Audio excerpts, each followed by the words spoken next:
Okay guys, so I'm just going to do a quick video for you guys to help with your studying, because I know we didn't do a video before.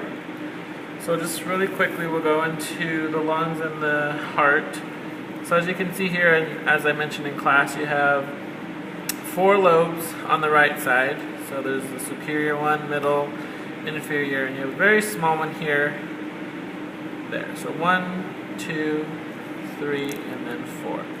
And of course you have the heart, so one has opened, and then you have 3 lobes on the left side.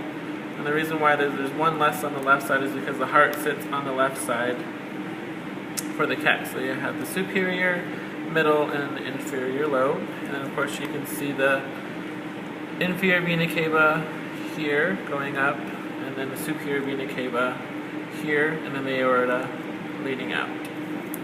Okay, so that's just the thoracic cage for the cat. And then we'll go through the diaphragm. So here's the diaphragm muscle used for breathing in and out, and we'll go into the abdominal cavity to look at all the digestive organs.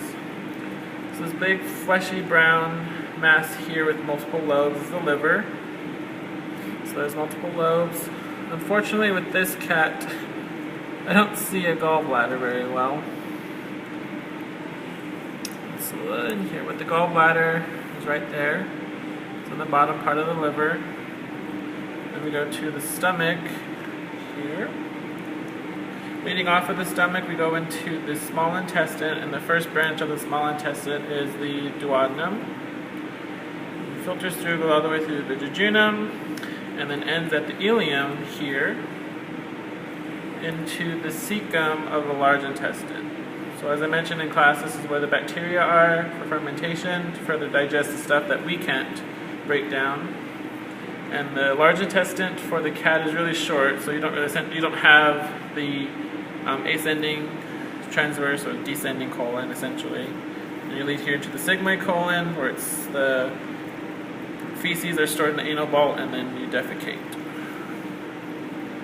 So go to the gallbladder, stomach.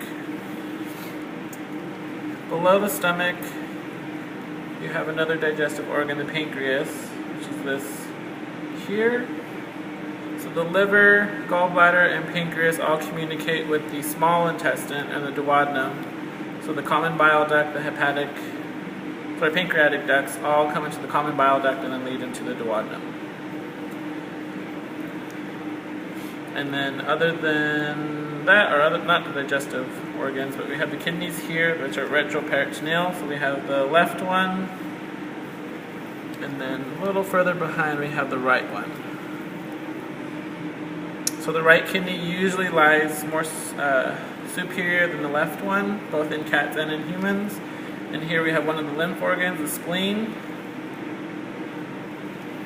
Okay, and then from the kidneys, you have 2 structures leading down to the urinary bladder. So you have the ureters. Unfortunately, they're not dissected out here, but you have 2 structures leading from each kidney, the ureters going down into the bladder that has been emptied. So this is the urinary bladder of the cat. Following that same path, you can find the ovaries, which is this structure here. We're in the uterine tubes going down to the uterine horns, so they're like this, leading into the uterus further down there. So we talked about reproduction both in cat and human.